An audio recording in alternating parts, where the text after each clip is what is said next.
अस्सलाम वालेकुम मेरे मीठे मीठे छात्रों। मैं हूं अब्राम सर। आज हम निर्भय बनो जो नौमा जो गद्य हैं उनके जो कवि हैं फणीश्वर नाथ रेणु, उनका परिचय देते हुए उनका जन्म सन 1921 से निधन सन 1977 में हुआ। प्रसिद्ध आंचलिक कथाकार रेणु का जन्म बिहार में, रेणु जो है फणीश्वर नाथ रेणु, रेणु उनका उपनाम है, तखल्लुश हैं। उनका जो जन्म बिहार में, वर्तमान बिहार के पूर्णिया जिले के औराही हिंगना गांव में हुआ था। उनकी शिक्षा दीक्षा उनके गांव विराटनगर यानी नेपाल तथा वाराणसी में हुई। उन्होंने भारत तथा नेपाल के स्वाधीनता आंदोलन में सक्रिय भाग लिया था तथा कारावास भोगा। उन्होंने जेल भी गए थे। कुछ समय तक उन्होंने आकाशवाणी पटना में कार्य किया। अपने पहले उपन्यास मैला आंचल के प्रकाशन के साथ ही वे विख्यात हो गए। उनकी नामना हुई, उनकी वाह हुई साहित्य जगत में। उनके पहले वे एक कहानीकार तथा रिपोर्टाज लेखक के रूप में साहित्य जगत में सुप्रसिद्ध के रूप में माने जाते थे और सुप्रचित हो चुके थे। इस समय रेणु जी की रचनाओं में उनका जो जीवन अनुभव मुखरता है, जीवन की सुरूपता कुरूपता को माननीय सहृदयता तथा पूर्ण तटस्थता के साथ उन्होंने अपनी रचनाओं में व्यक्त किया है। उनकी भाषा में लोक बोलियों के शब्द का प्रयोग ध्यानात्मक आकर्षक के रूप में माने जाते हैं। भाषा में ताजगी और नयापन है।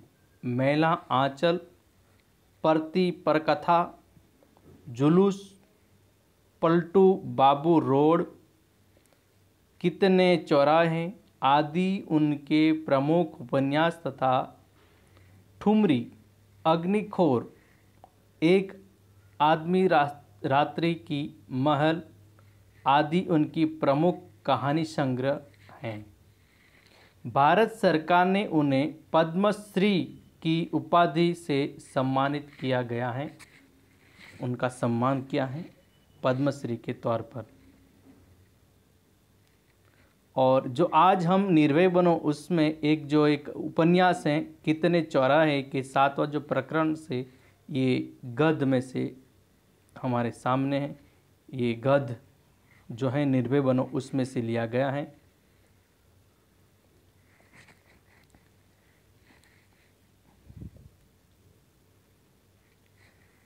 निर्भय बनो के जीवन में जो मानवीय सामाजिक मूल्यों के प्रति कथानायक मनमोहन का कैसे झुकाव होता है, इस अंश का जो चित्रण इस गद्य में अपनी बात बताई गई है। इस कहानी में प्रियोदा जो हैं, जो अपनी बात बताते हुए कहते हैं कि प्रियोदा जो राय, मैट्रिक में पढ़ने वाले प्रियोदा अपने स्कूल का लोकप्रिय विद्यार्थी हैं। विद्यार्थी और शिक्षक सभी उससे प्यार करते हैं। वह हर रविवार को सुबह सन्यासी आश्रम के लिए घर घर जाकर एक एक मुट्ठी अनाज मांगता है या मुठिया, और मुठिया वसूलना एक कहावत है, मुहावरा है। मुठिया वसूलना मुहावरा है। इसका अर्थ है किसी अच्छे काम के लिए मुट्ठी या मुट्ठी भर कर अनाज लोगों से मांगना। इनके वाक्य में जो प्रयोग है, देखो मुठिया वसूल कर वह बोरी भर अनाज ले आया, यानी दूसरों के लिए अनाज मांगना।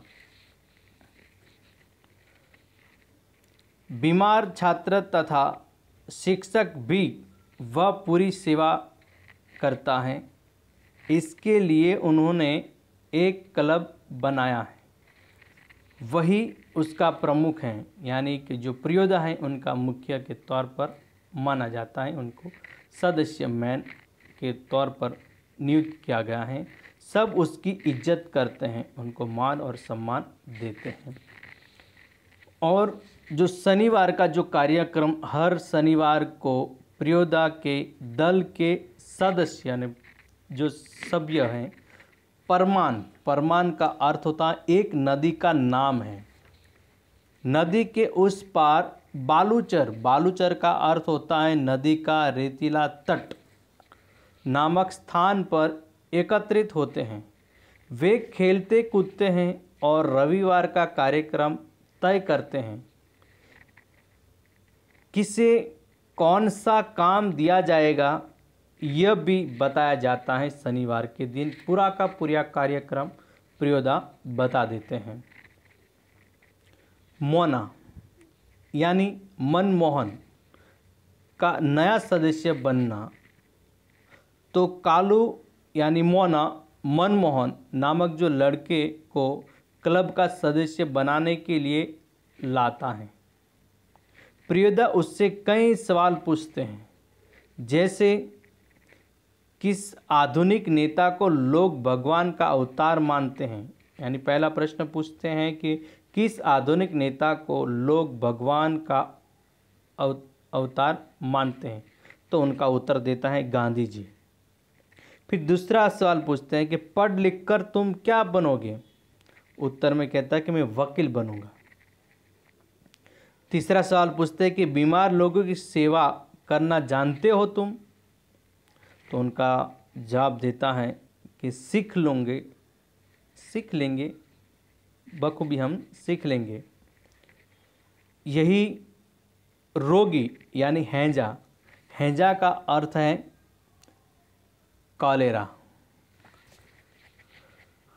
पीड़ित हुए हो तो इस प्रश्न के उत्तर में मोना चुप रहा, क्योंकि वह हैजे से डरता था। मोना गाना जानता था, परंतु तैरना उसे नहीं आता था। यानी कि वो जानता कि और जो ये कार्यक्रम जो बनाते थे शनिवार के, हर प्रभात फेरी भी उनको निकालनी पड़ती थी, गाना भी पड़ता था। तो इसीलिए उनको जो है, मोना को तो गाना आता था, लेकिन जो उनको तैरना आता नहीं था। सूर्यनारायण भी इस क्लब का था। तो क्लब का एक सदस्य सूर्यनारायण है। वह पढ़ाई में कमज़ोर है, लेकिन उनको इस सेवा करने में बहुत दिलचस्पी है, परंतु शरीर से मजबूत है, तगड़ा है। साथ ही उसे सूरज पहलवान कहते हैं। मोना यानी मनमोहन को तैरना सिखाने की जिम्मेदारी उसे सौंप दी गई थी। तो उसने कहा, उठाकर पानी में फेंक दूंगा तो खुद तैरने लगेगा। मनमोहन ने गीत सुनाया। सभी सदस्यों ने जो आग्रह पर मोना गीत सुनाता है, और गीत इस तरह से, राम रहीम ना दूजा करो भाई, राम रहीम ना दूजा करो भाई, दिल को सच्चा रखना जी, दिल को सच्चा रखना जी। प्रियोदा मोना की तारीफ करते हैं और उनका जो गीत सुनकर बहुत उनको अच्छा लगता है, उनको तारीफ भी करते रहते हैं। सूर्योदय होने की बेला, सूर्योदय होने वाला था। क्लब के सभी सदस्य कतार बनाकर नदी के पुल के पास पहुँचे। वहाँ एक गाड़ीवान तन्मय होकर विद्यापति का यहाँ पर एक मैथिली भाषा के जो प्रसिद्ध कवि का जो गीत गा रहा था, सूरज ने भी उनके सुर में सुर मिला लेता है और जो हॉल्ट करता है, थमता है, इंतजार करता है। उसी समय सब डिप्टी साहब ने फायर कर चिड़िया के जोड़े से एक को नीचे गिरा दिया। यानी जो वहाँ पे पेड़ पर बैठा हुआ एक चिड़िया थी, उस चिड़िया में जो दो जोड़े में थे, उसने जो फायर किया, गोली चलाई, तो उसमें से एक का उन्होंने शिकार किया और गोली लगने से वो नीचे गिर जाता है। उसका अर्दली, अर्दली का अर्थ है अफसर का जो नौकर, उसे अर्दली कहा जाता है। वो दौड़ता हुआ आया और मरी हुई चिड़िया को उठा ले गया। क्लब के एक सदस्य इब्राहिम ने अर्दली के बारे में कहा, साला भारी खचड़ा। खचड़ा का अर्थ होता है मूर्ख। ये मूर्ख हैं। प्रियोदा के मुंह से अचानक निकला, होल्ट, यानी रुको। दल के नियम के अनुसार कोई सदस्य किसी प्रकार का अपशब्द, अपशब्द यानी बुरा शब्द यानी गाली या गाली मुंह से नहीं निकाल सकता। ये हमारे जो क्लब के सदस्य का ये नियम है। कोई भी जैसा भी हो, जैसा भी माहौल हो, लेकिन हमें ये हमारा क्लब का हर एक सदस्य को अपशब्द का उपयोग करना चाहिए नहीं, या निकालना नहीं चाहिए। इब्राहिम ने माफ़ी मांगी, परंतु फिर उसके मुंह से साला शब्द निकल गया। प्रियोदा ने उसे चेतावनी दी गई। उनको बताया, फिर से एक बार गलती की, दूसरी बार भी अपशब्द का उपयोग किया, फिर भी वो उन्हें प्रियोदा समझाते हैं, उनको चेतावनी देते हैं, आप बार बार बोल रहे हो। गाली और अफसर, इब्राहिम का जो तर्क था कि जब अफसर गाली देते हैं तो उन्हें गाली देने में क्या हर्ज है। हर्ज का अर्थ होता है आपत्ति, नुकसान। तब क्लब के नियम की याद दिलाकर इब्राहिम को शांत कर दिया गया और प्रियोदा उसे शांत कर देते हैं। आप जैसा भी हैं, तुम्हें कोई भी अर्ज है नहीं, हर्ज कोई भी नहीं है, आपको कोई नुकसान नहीं है। सवाइन धर्मशाला के पास आकर सब एक दूसरे के जो सदस्य जितने भी थे, सब सदस्य और धर्मशाला में आकर एक दूसरे से विदा हुए और जो अपनी सदस्य का जो नियम थे वो भी उनको बताए, आपको शांत रहना है। और लेकिन उन्होंने जो इस धर्मशाला के पास जाकर सब एक दूसरे से विदा हुए, अलग अलग अपने जो घर के रास्ते थे वहाँ से जाते हैं। और मनमोहन का जो डर दूर करना था, क्योंकि मनमोहन हमेशा ज़्यादा डरते थे, उनको डर न लगे इसलिए मनमोहन सुने रास्ते से जाने में डरता रहता था, इसलिए प्रियोदा उसके साथ चले। रास्ते में एक सुना भी उनको बताए, आपको शांत रहना है। और लेकिन उन्होंने जो इस धर्मशाला के पास जाकर सब एक दूसरे से विदा हुए, अलग अलग अपने जो घर के रास्ते थे वहाँ से जाते हैं।